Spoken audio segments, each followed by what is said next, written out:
चल भैया गोविंदा अब पेट भर गयो, नेक देर हम एक पेड़ के नीचे बैठ के नेक सुस्ताए लें, फिर बाकी बाद मंदिर में जाएंगे, 4 बजे मंदिर खुल जाएगा दर्शन देने।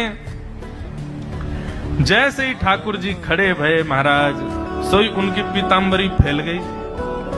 पीतांबरी फैली, गोविंदास बोले जय जय, ये बाटी खाए के आप इतनी जल्दी मोटे कैसे है गए?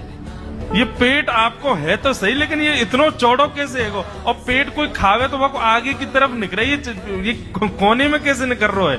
ये दोनों तरफ पेट बाहर कैसे आ रहा है आपको? ठाकुर जी बोले ना कछु ना कछु, नहीं नहीं नहीं दिखाओ। अब तो महाराज गोविंदास ने पकड़ के जैसे पकड़े तो अंदर से बाटी निकल आई। जे बाटी कौन के काजे भर के ले जा रहे हो? सही सही बताइयो लाला, कौन के काजे? कोई और सखा बना लियो तुमने मेरे अलावा? गोविंदास जी बाहर गए, बाहर जाकर के देखा तो एक वृक्ष के पीछे वो झाड़ू लगाने वाला बैठा था। अच्छा, तो अब जे आपको सखा बन गए, जे आपको मित्र है गयो, या के काजे बाटी भर के ला रहे हो? ठाकुर जी कहे अच्छा अरे भैया ठीक है, अब तू सबंत कह मत दियो कि मैं या के संग आयो, या के संग खेलूं। अरे बेचारो बड़ो प्रेम करे मोते, ये भूखो बेचारो, मैंने सोची या के काजे बाटी ले चलूं।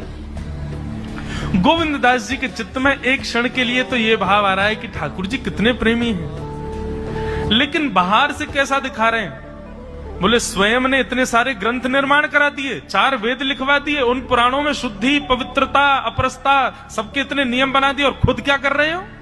हैं? कोई किस तरह पर बैठ के घूम रहे हो, कहीं जा रहे हो, कछु भी खा रहे हो? ठाकुर जी बोले अब ये सब नियम तो मानवन के लिए है ना, हम तो जय जय हैं, हम थोड़ी करेंगे इन नियमन को। बोले चुपचाप चलो और आचमन करो, शुद्धि करो, तब जाइयो मंदिर में। वहीं गोविंद कुंड के पास में गोविंदास जी ने जबरदस्ती ठाकुर जी बैठा दिए। बोले हाथ में जल लो। ठाकुर जी जल लेकर के बैठे, बोले अब करो अपवित्र पवित्रो वा सर्वावस्थांगतो पिवा। ठाकुर जी आचमन कर रहे हैं, अपने पवित्र कर रहे हैं ऊपर से लेकर नीचे तक। इतने में ही गोविंद दास बोलते बोलते बोलते बोलते पीछे के गए और ठाकुर जी की पीठ पर जाकर के एक धक्का दियो महाराज, पूरे ठाकुर जी डुबा दिए कुंड में। ठाकुर जी पूरे ऊपर से नीचे तक भीज गए। ठाकुर जी बोले दारी के तेरी शिकायत करूंगो, गुसाई जी तक कहूंगो तू ऐसे करे मेरे संग। गोविंदास बोले मैं बता दूंगा तुम कौन कौन के कंधान पे चढ़ के घूमो।